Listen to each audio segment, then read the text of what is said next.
when it comes to climate, cities are where the action is. That's why we built future-proof cities to help teams in cities focus on those measures that save the most CO2 and money, to collaborate with city teams to actually monitor the progress and drive the progress of these measures, but also to learn from their peer cities about what's working and what isn't, to avoid that cities would be reinventing the wheel and working in parallel side by side. And finally, we want citizens to be engaged and to actually learn what they can do in the different cities. Throughout Europe and around the world, however, we see that regions start to play an increasingly important role in supporting those municipalities and cities with their effort to move to fossil-free, resilient and attractive future. It can be hard, though, sometimes to keep track of everything that's happening in all the different municipalities within a region. And that's why we built Future-Proof Cities, the regional overview of Future-Proof Cities, which automatically ties and aggregates all the individual Future-Proof Cities accounts within a given region and allow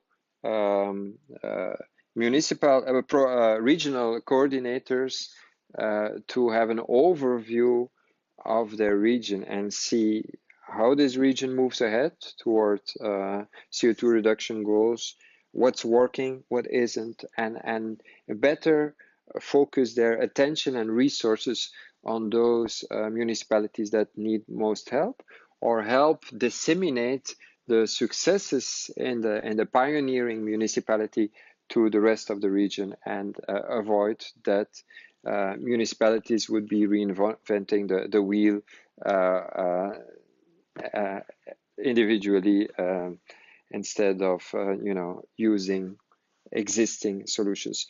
The logic behind the regional view is pretty much the same as what we have in the Future-Proof Cities app, in which there's a general overview in which we see the historical emissions in the past, the validated emissions, and the prognosis based on all the measures that are in the climate plans of the individual municipalities. We can estimate what the reduction will be towards 2020 or beyond. We have an overview of the annual emissions, in this case in 2015, of all the municipalities and cities within a region, and we can look at the sectors. And here there's a compilation of what sector represent how much. We can turn those on and off.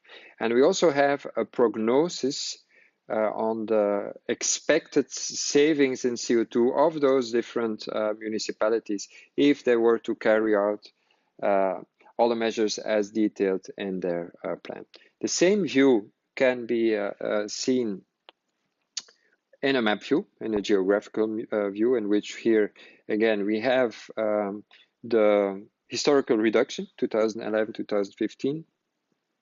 And we can see with color codes which of those cities and municipalities are taking the lead and which are struggling to transform their climate plan into climate action. It's not to name and shame, but it's rather to focus those attentions on the municipalities that would need most help and the ones that can actually deliver that help best. By clicking on one of those municipalities, we can have a more detailed view.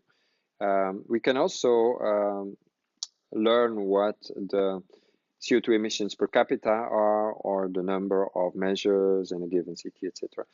As you will notice, many of these regions are still gray, because we are actually, as of today, June 2018, we're just starting with the region of Limburg in Flanders in Belgium. And we're still onboarding many of those municipalities in the weeks and months that come. So this is a very early view on this, but already it gives you a sense of what this regional view can do and how it can help coordinators on a regional level drive ambitious climate action in their region. When we look at the view based on the municipalities, there's some interesting things we can look at. Again, many of those municipalities have yet to be onboarded, but we can have an idea of what it will look like in a couple of weeks' time by, for instance, focusing on the progress that municipalities make towards the goal they set themselves, or we can also look at the CO2 emissions per person, or the number of actually measures that are included in the climate plan. And the interesting thing here is that we can drill down and understand better what cities are doing, what's working, and what isn't. For instance, we look at this municipality, and we see that it's doing very well. It's actually exceeding some of the goals it set itself. It's working well. We can see that, you know, the reglazing and installing their wind turbine works well. And if this is of interest to us, we can actually click through and see what other of their peer cities and municipalities are doing the same thing, and how they are faring with respect to those plans. So it's a very convenient way to understand what's happening and what's working and what isn't in different municipalities of a given region. We can do the same kind of slicing and dicing, but then starting from actions, for instance, from measures. Here we have an overview of some of the measures that are being done in the region. We can see the ones that are most effective and or the ones that you know, seem to be most moving ahead in rolling out, and then see you know, again, what municipalities and cities are doing these kind of actions and how it's working for them. And obviously, there's a view on the different actions that support those measures that are accessible to citizens. There's a map view, and there's also